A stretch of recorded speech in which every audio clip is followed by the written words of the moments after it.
शिव महापुराण की कथा में जाकर बैठ जाता है तो उसको संपूर्ण तीर्थों का पुण्य फल प्राप्त हो जाता है।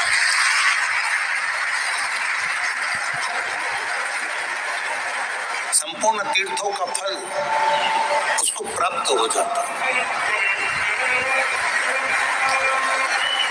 अगर भूल से भी वो भगवान की शरणागति में चले गया, वो भूल से भी अगर भगवान शिव की कथा में पहुंच गया, भूलवश भी अगर वो भगवान के भजन में पहुंच गया, तो उसको ये सारे तीर्थों का पुण्य फल, सारी पवित्र नदियों का पुण्य फल, सारे धामों का एक सुख उसको प्राप्त हो जाता है।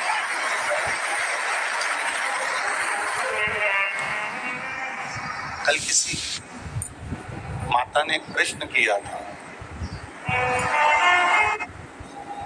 अगर वो विष भूमि पर रह जाता, अगर वो विष देव अनायास तुम्हारे हाथ की थी, कोई भुजबंद था तुम्हारे हाथ का, कोई कर्णफूल था तुम्हारे कान का, कोई गले का, कोई हरवा था, हरवे की कोई पत्ती थी जो अभी तक तुमसे लगी हुई थी, जो अभी तक तुम्हारे करीब में थी,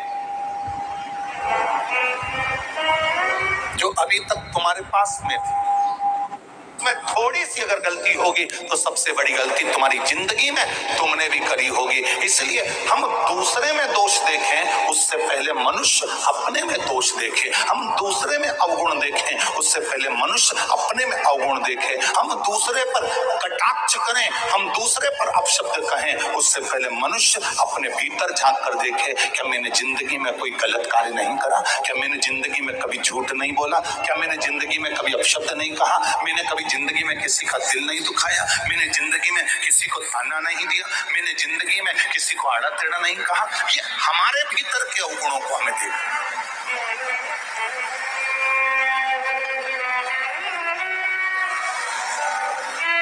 सास बहू को सुधारने में लगी है, बहू बोलो बोलो बोलो, सास को सुधारने में लगी है। देखो हम तो बोले ही नहीं, तुम पहले बोलती थी, हमारा नाम मत लगाना कि गुरुजी बोले हो। सास बहू को सुधारने में लगी है, बहू सास को सुधारने में लगी है। शिव महापुराण की कथा कहती है सास सुधारते सुधारते सुधारते सुधारते सुधारते सुधारते सिधर जाती है, पर बहू नहीं सुधर पाती है। उसी तरह बहू सास को सुधारते सुधारते सुधारते सुधारते सुधारते सुधारते बेटमा से इंदौर जाके रहना चालू कर देती है, पर सास नहीं सुधर पाती है। मेरा निवेदन केवल इतना सा है, सास बहू को सुधारना छोड़े, बहू सास को सुधारना छोड़े। अपने आप को जिस दिन हम स्वयं सुधारना प्रारंभ कर देंगे, अपने को ढालना प्रारंभ कर देंगे, अपने आप को अंदर से शीतलता देना प्रारंभ कर देंगे, उस दिन पूरा घर अपने आप सुधर जाएगा, किसी को सुधारने की जरूरत नहीं पड़ेगी। एक सास ने बहू से कह दिया, अपने पिताजी के घर से यही सीख के आई है। हो जाता है कभी कभी, सास की सत्ता रहती है, कभी कभी जिस घर में सासू की सत्ता रहती रहती। एक नई नवेली बहू आई,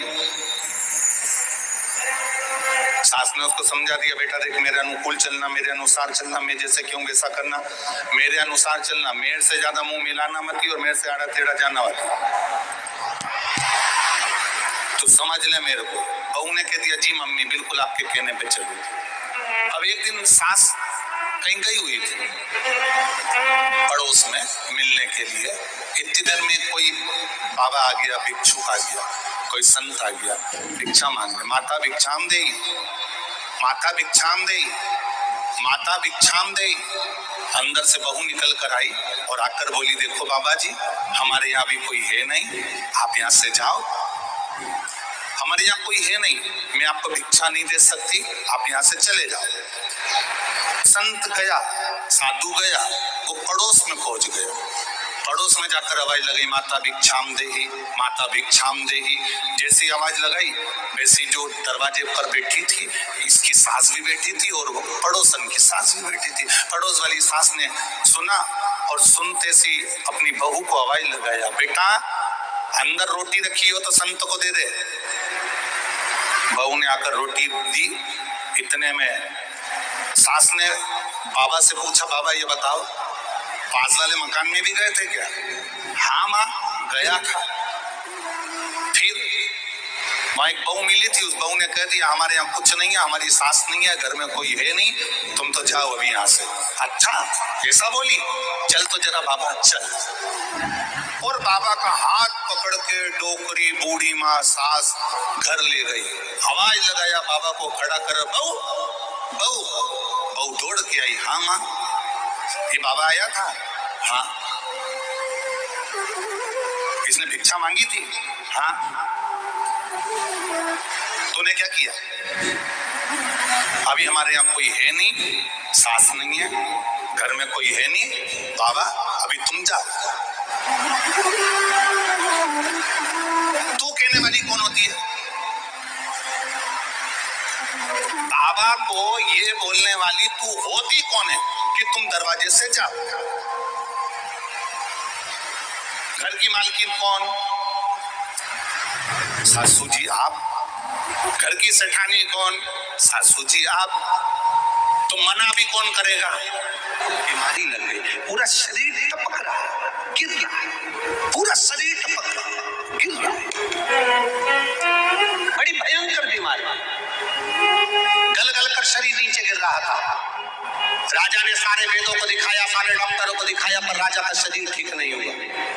आखिरी में राजा ने विचार कर अब करूं तो करूं क्या? गुरु जी के पास गया, गुरुदेव मेरे शरीर में एक रोग लग गया, शरीर टपक टपक कर जमीन पर गिर रहा है, गुरुदेव मेरा शरीर गल रहा है, गुरुजी आप बताओ कुछ अच्छा बता दीजिए। गुरुजी ने कहा, राजन तेरा शरीर गिर रहा? हाँ। टपक रहा? हाँ। शरीर गल रहा? हाँ। राजन तेरा भाई था ना, वो तो मर गया, भाभी कहाँ है? घर में। राजन एक काम कर, जहां जिस कक्ष में तेरी भाभी सोती है उस कक्ष के बाहर रात्रि के समय पर जाकर दरी बिछाकर सोना चालू कर दे। किसी को बताना मती, किसी को बोलना मती, किसी से कुछ कहना मती, बस भाभी के कमरे के बाहर जाकर सोना चालू कर दे। ठीक है महाराज, इससे अच्छा हो जाऊंगा? बिल्कुल अच्छा हो जाएगा, जा सो। अब गुरु जो बताता है बड़ा विचित्र बताता है, दुनिया के लोगों को भले लगता है क्या